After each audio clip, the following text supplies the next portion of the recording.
Hey there, this is Sharing Global Views. To our honorable speaker, hosts, teammates, and our lovely audiences, warm greeting to every one of you. Sharing Global Views is a show that we share thoughts and creative ideas with professionals and leaders globally. So far, we've covered many fascinating topics. You can find more videos via our YouTube channel. And today, what are we going to explore together? There's inspiring news to share, isn't it? Yeah, thank you very much, Hin. Like you just said, we have talked about topic from art, from education, and to even going to Antarctica. Everything that we talk about is amazing, but it's all still around the Earth. Now, the sharing economy really extend beyond the Earth. Now we want to go up even further to the space. So really raising the topic to another level, which we really excited to have another very exciting speakers today. But before we introducing our real speakers and the main host, please let me just mention more about the GLACE. So GLACE is Global Alliance of Sharing Economy. We're trying to promote anything that is associated with sharing economy. And we want to have people to join us to really share a thought and also asking good questions. So this Sharing Global View program is actually designed for this. So anyone who will be interested to have anything associated with the sharing economy, please come in, ask you questions and see different opinions actually from around the globe. Now we want to even go out to space. Please allow me to introduce a very important main speaker of today and every time, or standing chairman of the GLACE, President Jose Maria Figueres. How are you, President? Hey, President. We want to have you unmute. Hello, President. We want to have you unmute and then. I am so sorry. I am so sorry. I was saying thank you, Elena and T. Good evening in Beijing. Good morning on the Americas and good afternoon in Europe. Thank you for joining us again for another conversation of this series put forward by GLACE, the Global Sharing Economy Organization, Alliance, which is a nonprofit, nonpartisan, non-political get-together of people around the world, all interested in promoting the ethos, the tenets, the concepts of a sharing economy.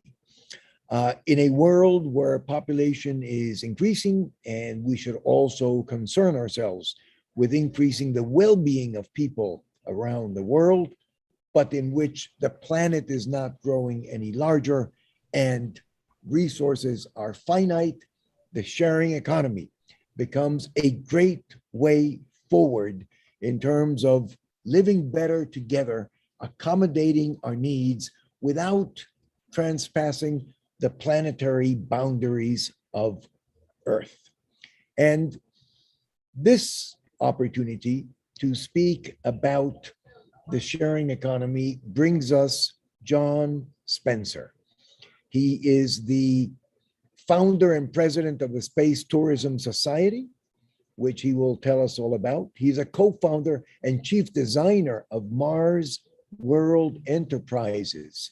He is above and foremost an outer space architect. He has been promoting tourism, economic activity, wherewithal, awareness with respect to outer space. And if you think about it for a moment, friends, there is no place like space to share. We all share out there. And if the collaborative work that we put together between many nations in space, in different endeavors and with many different objectives, we could bring back to Earth and work in the same collaborative spirit in which we work in outer space on the planet, this would be a much happier and better planet. So John, Thank you so much for your pioneering work in space. And please share with us your presentation. Thank you, Mr. President, and I appreciate the opportunity to share some of the background on the space experience economy, space tourism, and some really interesting ideas about the future. So we can just dive in right now.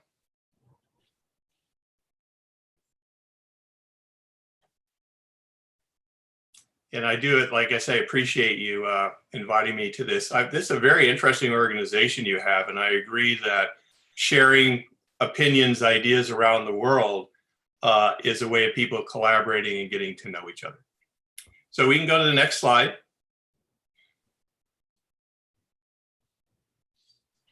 So I'm going to share some very interesting ideas, some novel ideas. Some of them might be out there a little bit from some people's opinions, but I wanted to start this presentation by saying this is very, very real, the space experience economy. And for example, the 2 richest men in the world right now started rocket companies so that we could reduce the cost of access to space and eventually build up the infrastructure so more people and companies and nations can actually have space and utilize it. So next, please. And there's a huge amount of interest in the economics related to space and the space industry. So Morgan Stanley's done some good studies showing that by 2040, we should have at least $1 trillion specifically in space, space-oriented economy. And that will continue to grow from now on. Next. And the billionaires have gotten involved for the last even 10, 15 years or so. Right now, there's more than 10 billionaires, some of them very famous, who have actually started or invested space tourism or space enterprise companies. These are some of the most famous billionaires there are, representing some of the most famous brands. And one of the reasons they've done this is they grew up in the Apollo program, the beginning of the space age, find it fascinating as young people. Some of them became rich so they could do space and are doing it now. And the business community finds this amazing that these people, almost all of them totally self-made, are now focusing a lot of their energy, times, and reputation on establishing the space industry. Next. Now, our view through the Space Tourism Society is that we have what's called the space experience economy. And that's the overarching name for 3 key mediums that people experience space. Real space flight, actually go to space. EarthBased with space museums, space camps, space theme parks, and movies and TVs and games. The Space Tourism Society, we're based in Los Angeles, and we're involved in all 3 of these mediums and have been for years. There's a real synergy between them supporting each other. And next slide, please. And what's great about this evolving industry is there's different levels up this ladder you can go. If you're into this industry, into space, throughout your lifetime, as you become more affluent, you can have ever increasingly real space experiences that cost more money, take more time, and have more risk, but are more real. That means corporate sponsors can have customers for life. So this is gonna grow and grow, and it's just now evolving into something really tangible and very exciting, and the media really enjoys covering it. Next. And the space tourism industry has been by far the most profitable. 7 people have flown to space as private space travelers. They spent tens of millions of dollars given to the Russians. And other than the cost of vodka, caviar, and their spacesuits, the Russians, all of that was profit. I could get into later detail why that's true, but we're forecasting that the space tourism industry will be the fastest growing and largest industry in space for decades to come. And the core reason is people want to have life-changing major experiences. And once you've been to all these different locations on Earth, you want to go do something different. So this industry has capabilities and mass and interest, and it's inspiring. Next. The space tourism industry started actually on April 28, 2001, when a friend of ours, Dennis Tito, wealthy businessman here in Los Angeles, paid the Russians $10 million for a ride up to the International Space Station, where he spent 10 days on board the space station, had a great time, and returned to Earth. And next, please. And this is an image of the International Space Station. And one of the great things about space exploration and development is it's not just one country or a few countries. There are 16 nations involved in having put together and operating the International Space Station. So we can actually, in this case, go outward into the solar system together as people of Earth, and there's no one we have to conquer in this new environment. It's very exciting, and a huge amount of great science and inspiration is generated through these programs. Next, please.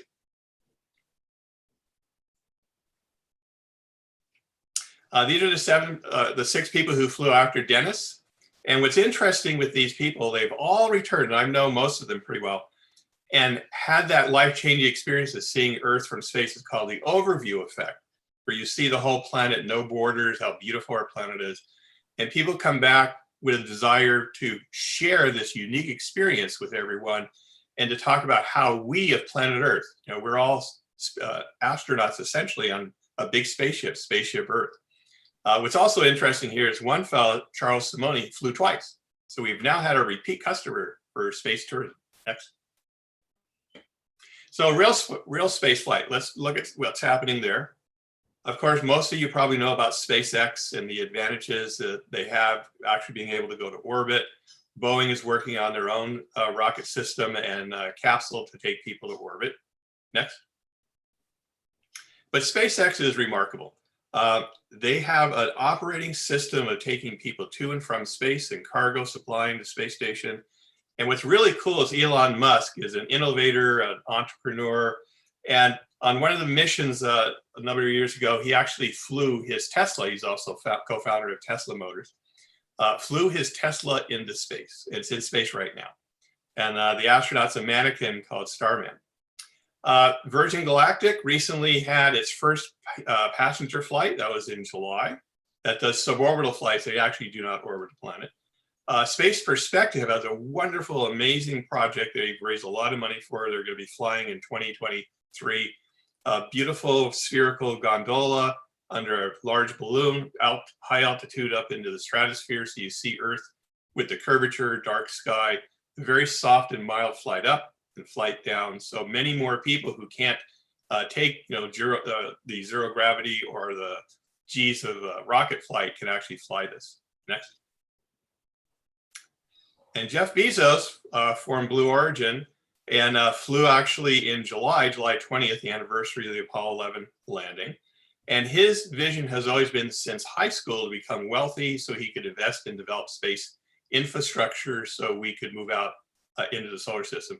He's very focused on the moon as a long-term objective and is developing his own lunar landers, twice the size of the Apollo lander, and is just sailing along very well. Next. Now, excuse me. Inspiration 4 is a milestone, a big change in the evolution of the space tourism industry. Here, a private wealthy person chartered a space flight for him and his friends to go into orbit. And they did that September 15th through September 18th, lifted off on a Falcon 9 rocket, had a wonderful time in space for 3 days, great landing. We'll talk about that at the end of this presentation and what that means, but they did it. And this shows the diversity of what's happening in this evolving space experience economy. Next. There's so many players, and these are real people, real corporations. Axiom Space has a deal with NASA to design and build and fly and add to the International Space Station more habitation modules that can double the occupancy. Eventually, when the space station retires, they will break off from the space station and have the world's first privately owned space station. Bigelow Aerospace has been flying inflatable modules, which is a unique form of outer space architecture where a package is closed up, goes to space and opens up, gives you more habitable volume area. He's got a module on the space station and 2 others in Earth's orbit. Next.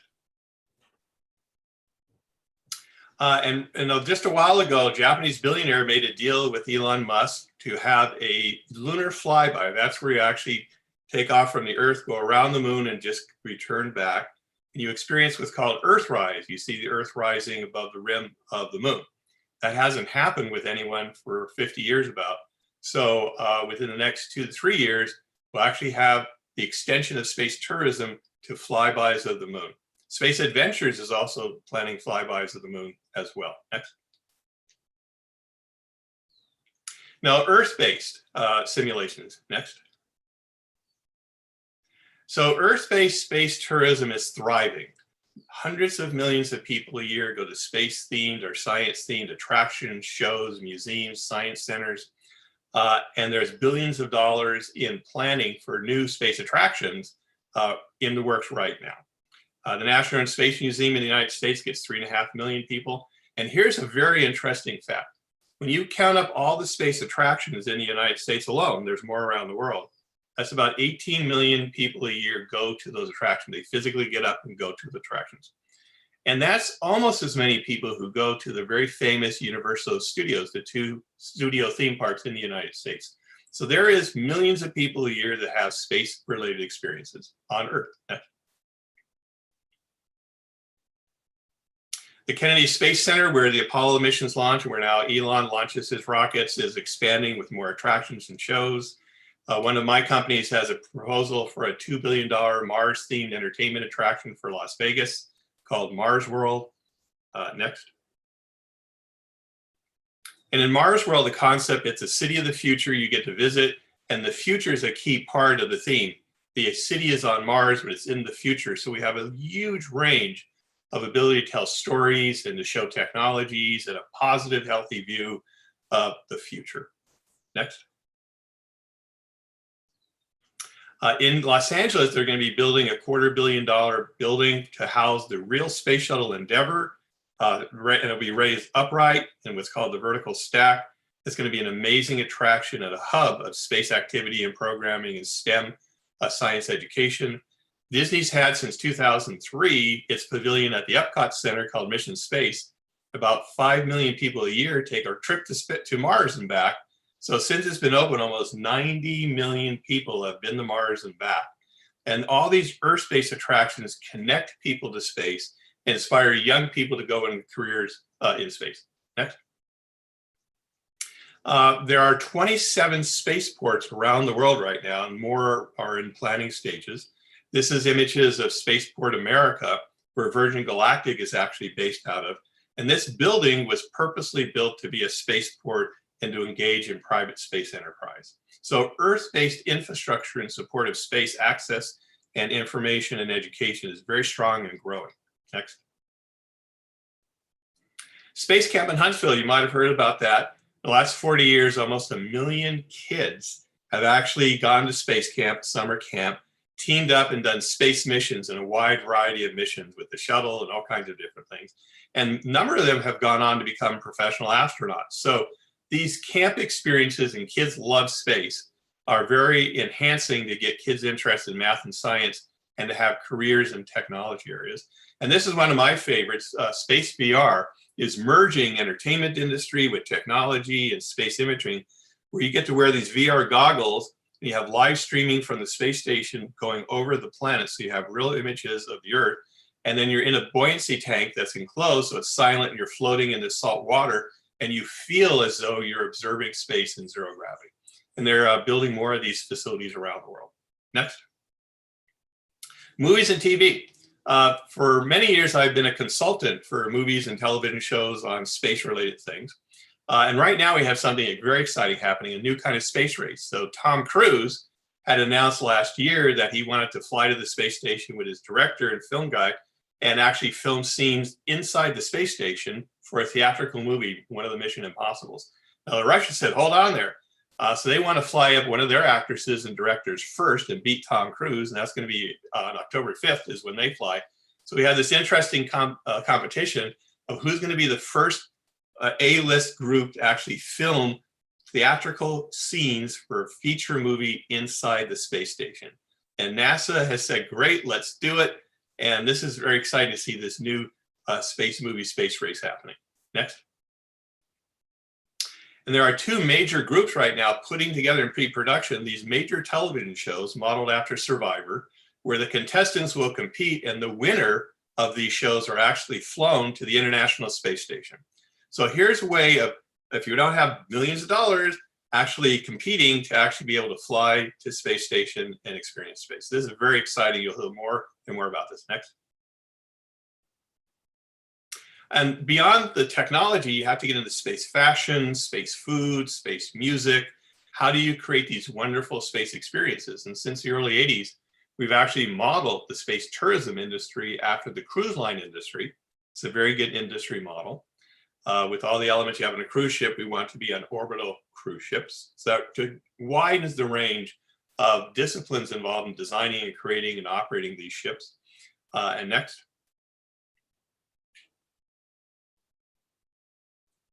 And all of the arts are getting involved, from music, artwork, hairstyling, fashion, clothing.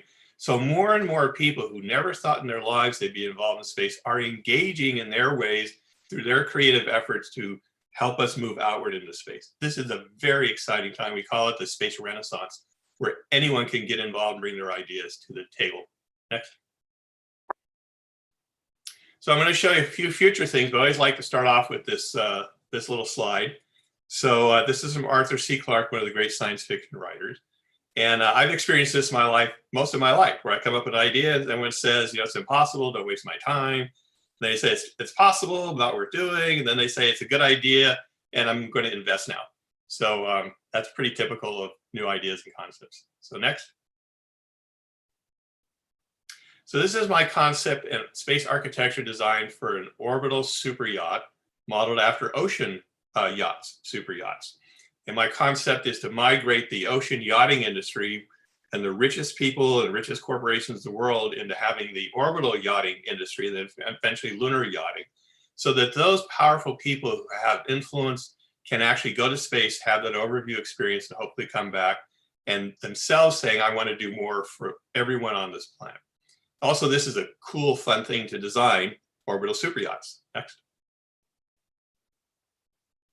This is Destiny, the yacht. Those 4 sails collect solar energy and radiate heat away. The center of it has a float sphere, 60 foot in diameter, where you can just float around. And this would be operated with professional crew and eventually dock with orbital yacht clubs, just like the ocean yacht clubs. And you need the Space Guard service modeled after the Coast Guard service. So the whole infrastructure of the yachting industry will be migrating up into Earth orbit and beyond. Next, almost done. This is actually from NASA, believe it or not, 20 years ago, the idea of having lunar resorts and golfing on the moon, which has already happened on Apollo 14. Next. And another concept, this is actually dune buggy racing on the moon. Now these seem wild, but 25 years ago when I started the Space Tourism Society, the idea of space tourism was laughed at. This would never, ever happen. Now it's happened and it's growing. So these visionary ideas sound crazy in the beginning, but eventually they do happen. And that's how humanity has always moved forward. Ideas that become reality. And the sports industry is huge. You have to have $2 billion to have a Formula One team. So it's not unlikely we'll have racing on the moon within the next couple of decades. Next. And this is my favorite quote of all time. And I totally believe this, and I want everyone to think about this and be involved in this. The best way to predict the future is to invent it. It's to invent the future. We can all invent the future together. Now, these last few slides, I just want to cover that Inspiration 4 mission. So this is extraordinary, and as I say, the next big step in the evolution of the space tourism industry. A guy charters a flight, brings his friends, they go to space, they have a wonderful time, and they return safely. But what's interesting here is they raised over $200 million for St. Jude Children's Research Hospital, $200 million. So this combines space experience and philanthropy together, and we'll be seeing more and more of that in the future. Next. So they launched from the Kennedy Space Center, the same launch pad that the Apollo missions took off from. And of course, Elon has his Falcon 9 rockets and capsules and this beautiful gantry walkway and so forth. Next. And these 3 days in space, they just had a great time. And one of the fantastic things they did, you see this cupola, the image below, that's the fellow who paid for the whole mission, a couple $100 million. Elon's company put together this beautiful dome on the nose of the Dragon capsule, so they had a great view, which they did. Next. And they safely returned to Earth. It was great. They actually danced some of them out of the capsule, which was really pretty cool. But this is a sign of evolving evolution of the space experience economy, the space tourism industry, space experience. And things are happening today, and you'll be amazed when you hear things after this early next year that's in the works as well. So this industry is thriving and everyone is welcome to become involved in it. So thank you for the opportunity to share this. John, thank you ever so much for a wonderful presentation on the space experience economy. When you were going through some of the slides, it is just absolutely wonderful to see how broad the economy around the space activity has gone, and in so many different fields. And when you mention now the raise of the $200 million for the hospital, the way that we're able to combine, shall we say, social investment or philanthropy with this economy. Now, take us a decade out, John. Where do you think we will be in the space experience economy by 2030? Well, we're going to have private space stations, a few of those in Earth orbit. We're going to have people having returned to the moon and starting to build moon bases that eventually evolve into lunar resorts. Those are plans in the works. I'm actually working on some of those as a designer. We'll have more and more attractions on Earth, more real space academies, but not just for engineering, academies that teach you how do you cook a fine meal in space and what is space fashion. And you're totally right. There's such a diversity of people and disciplines now engaging in creating space experiences. It's this renaissance of creativity, of wealth being put into this, of science being learned, and of creating a future that's inspiring, exciting, and sustainable. And sustainable space architecture is the key for all of these facilities and spaceships. So by 2030, you'll be seeing a lot of enterprise in Earth orbit, on the moon. It's possible by 2030 that Elon has sent a genuine manned mission to Mars by then. Thank you. Thank you so much. T, do we have questions coming in from our audience?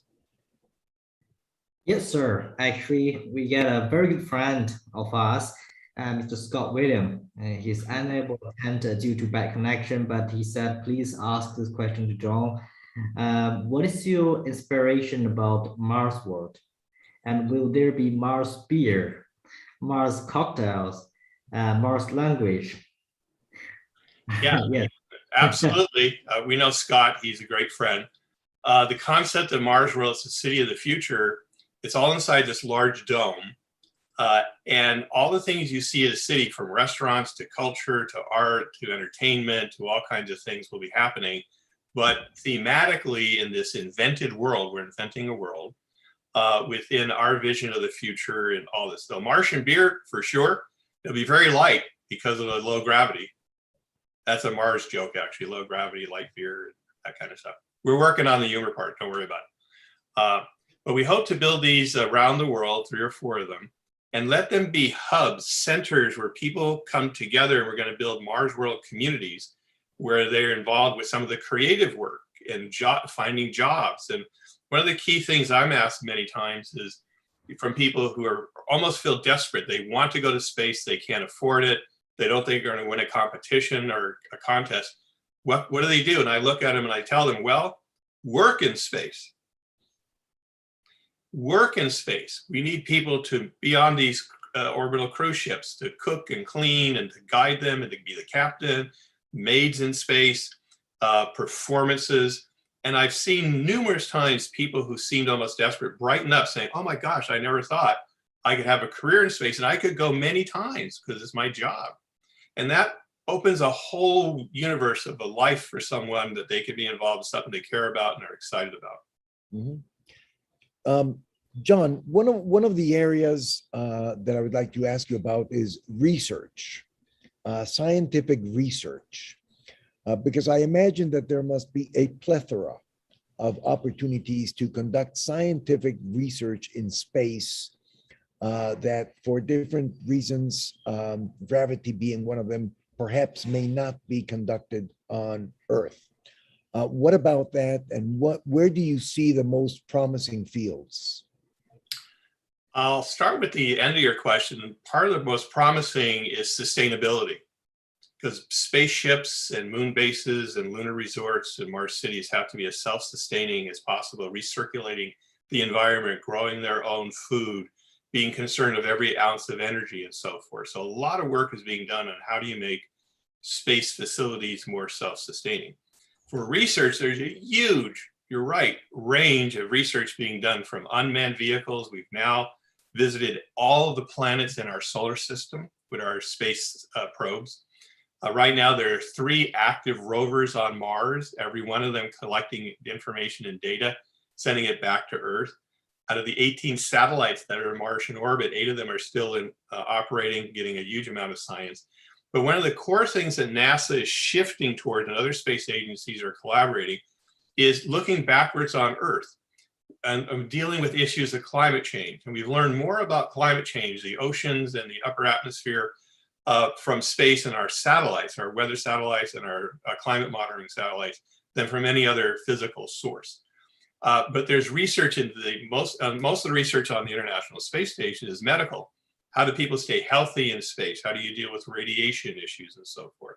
So there's a plethora of different kinds of research being done in space. And now universities, a university class can actually assemble a satellite about this big, it's called a CubeSat, get it for free on a rocket that goes in space and does real science with a real class having their own satellite in orbit. And that's revolutionary that people can actually do this themselves. So the infrastructure is growing to expand scientific research, a great variety of fields, and a much wider range of people doing that. And we have a growing range of what's called citizen scientists, people who are interested in astronomy, looking for asteroids. They're cataloging stuff. We have so much data from space. Most of it hasn't been looked at by scientists because there's so much of it. So it's a golden age of science, and that's going to grow as well. Fantastic. Why do you think that space professionals are also very much futurists? Because we're always talking about 5, 10, 20 years down the line, the destiny of humanity. And if we take the attitude as futurists tend to look at many trends at one time and see where they converge, and that convergence accelerates both of those trends or 3 or 4 trends and improves upon it. So one of my pet peeves in my discussions all the time is we're space people, but we're futurists. And the more futurists we get involved, we'll have a clearer view of the future and amplify ways that we can use different industries to accelerate what we're doing. Thank you. T. Elena, do we have other questions that have come in? Yeah, we have one question from audiences called Sticky. Is your Okay. time? Okay, can you hear me? Yes. Okay. Can you hear me? Yes, we Voice? can. Yes. Okay. Okay. Dear Mr. Zhou and dear Ms. Zhang, and my name is CK, and I come from China. And what a coincidence is yesterday in the Chinese lunar calendar, it's just the Mid-Autumn Festival. So in Chinese history, that is on that day, people can see the brightest and the biggest moon throughout a year. So I think single one in China has a dream to walk or even dream about their walking in space or on the moon. So here comes my question. And will the space tourism always be a luxury product, or by the improvement of technology and the price could be as cheap as air ticket now? And how long will it take, according to your prediction now, for us to see a busy Earth orbit full of orbital flights? Yeah, thank you. Thanks for that point about China and the moon. I know the moon's very important in that culture. Yeah. So as I mentioned, there's a diversity of ways of going to space. You can be a professional astronaut, a cosmonaut, techonaut. You get your job to go to space and you get paid to go. You could be a private space traveler, space tourist if you're wealthy and you can pay. Or you could be gifted the opportunity like they just did on Inspiration 4. The wealthy fellow chartered a mission and 3 friends went for free. And then eventually as the industry grows, there'll be opportunities for more and more people to work in space in jobs that are different from being a scientist, where you're actually cleaning a space station, or you're cooking the food, or you're maintaining it, and so forth. So the diversity of access to space is growing. The cost is always going to be pretty high if you have to pay for it for decades to come. But you could win a contest, work in space, be a professional astronaut, be gifted an opportunity to go, or win a contest such as the Hero or Discovery, Who Wants to Be an Astronaut. So the pathways to space for the general public are growing and diversifying and engaging more and more people to pursue those pathways. Okay. Thank you, John. Thank you. Do we have another question from the audience? Yes, we have Mr. David. I think you in the Zoom call. Do you want to show your face, turn on the camera, ask question yourself? David, you're on mute.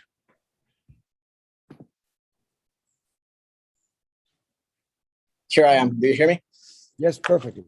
Perfect. Thanks. Mr. Jose Maria, in your opinion, which is the best way to enable a more rapid and viable human space exploration by lowering the cost of access to space for developing countries? If, in example, Costa Rica, we do have a lot and great talent, but not the money to get full access to space. What do you think about that? Thank you, David. Well, more and more countries have started their own space programs. And a lot of these space programs are forming alliances around the world with other emerging space programs and sharing resources. So you might have, say, a dozen countries that can do, say, one part of a space mission, but if you collaborate with a bunch of other countries, they do other parts of it. Collectively, you have an enormous amount of resources of money, technology, talent, experience. So it's a collaborative effort of national space programs that benefit everyone involved, and it will accelerate not only the science and the education from space, but more and more of their people actually going. And as I mentioned earlier with my concept of orbital super yachts, it turns out in the yachting industry, an ocean-going yacht, no one pays to go on an ocean-going yacht. It's a gift, an invitation. They exist not to make money in a capital sense, like a cruise line makes capital money. They exist for a certain for social profit, for pride and prestige and social standing. So as more of those yachts get built and yacht clubs where people work at, more and more people will go to space. It will be expensive if you're paying for it, but if you work there or it's a gift or you win a prize, more people will go. But the more emerging nations collaborate, the more they can do. Thank you very much. Thank you. Thank you, John. Marlon, do you have a question? Yeah, thank you. Thank you, Mr. Jose Maria. So I did make a question in the chat. I asked about what are the opportunities for countries like Costa Rica in this kind of economy? Have we opportunities to participate in this kind of economy? Mm-hmm. Yep. Yeah, as I said, companies or countries who are starting space programs can collaborate with other countries that might be more advanced in one area, but a country can focus on a certain area, and the teaming of those companies amplifies their resources and budgets and knowledge and capabilities. Now, people within countries can also participate in competitions to fly to space or to solve problems and win prizes for doing so. But the core thing about space for humanity is an opportunity to collaborate, to form alliances, and to do things together, to go out in this very difficult, hard environment. But it's what humans do. We explore, we go to new places, we try new things. And that's why we've advanced to where we are today. And it's a golden opportunity to move outward from our home world and create new worlds in space. Thank you, Mr. Yer. Thank you. I think we have time for one more question, and then we'll have to be closing up. We're coming up to 45 after the hour. Do we have another question from the audience? Yeah, sir. We do have one. It's actually very interesting, sir. John, you've been in the space and tourism industry for a very, very long time. And from it heard that it's over 25 years. How did you actually get started on this concept for very, very long time ago, where a lot of people was not even talking about space tourism at that time? How did you live with all that time, and what made you started this? Well, thank you for asking. I always start off by saying I was 13 years old when Apollo 11 landed on the moon. And I was enthralled with that adventure, that danger, but they succeeded. And at the same time, in the US, there was this TV show called Star Trek, where people were exploring outside our solar system, and the 2001 space movie. So I always loved space and science, but I'm a designer at heart. That's what I am, I design. And I realized in the late 70s, I could combine my love for space and science and exploration with my love and design for designing and architecture and sustainability way back then, put them together and become an outer space architect. There weren't any outer space architects, just two other guys were starting to get that. But I love pioneering, trying new things. When I'm designing in a blank page, I call it exploring the design frontier. You got a blank page and you go on a design adventure. And in the early 80s, I realized, having looked at the big picture, that tourism eventually will be the biggest business because people want to go to exotic locations and are willing to spend the time and money to do so. So I began talking about that. And for the first decade, people laughed at the idea. They really did. Particularly aerospace industry were hostile towards the idea of space tourism. But I knew I was right. And I knew in the future it was going to happen. And I was going to be part of it no matter what. And by actually doing the real space projects, I finally got contracts with NASA and helped design the space station interiors. But I also did themed entertainment projects, theme parks, exhibit, touring shows. And I actually became a real estate developer myself and learned how to raise millions of dollars in money. That in itself is a design project, how you design a company and how you raise money for it. And I talk really loud and I get excited about all this stuff and get people involved in it and stuff. So doing the real stuff add credibility to the entertainment stuff paid the bills, and together they're becoming more and more together, merging. So I'm very happy that all that challenges and working very hard is now starting to pay off. Plus I get to tell people, I told you so. Nothing wrong with that. You have to be polite. They say, I told you so. That's a wonderful, wonderful way to come to a close. John, thank you ever so much. First of all, thank you ever so much for being a pioneer, a true inventor, a true entrepreneur. 25 years ago, when you started the Space Tourism Society, and you started talking to the possibilities and the opportunities of sharing in outer space. As I was hearing your presentation, again, I was so enthused about the fact that, if the cooperative spirit that nations come together under to explore outer space, we could bring back to Earth, we would be so much more advanced in opportunities of well-being and livelihoods, thriving livelihoods for people. So you also help us in that regard, and we thank you for that.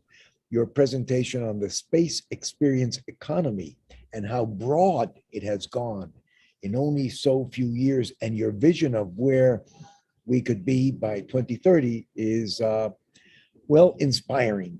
So thank you so much, John. We hope to have you back on our series of conversations in the near future to continue to explore your pioneering work and what we're doing out in space. And on behalf of Godfrey, T, Elena, and myself, we not only want to thank you, John, but we also want to thank all our participants for having joined us for this presentation of sharing global views. Thank you so much, friends, and we'll see you again in a couple of weeks. Have a great day, evening, or morning, wherever you are. Bye-bye. Thank you so Bye-bye. much. Bye-bye. Thank you so much. Bye-bye.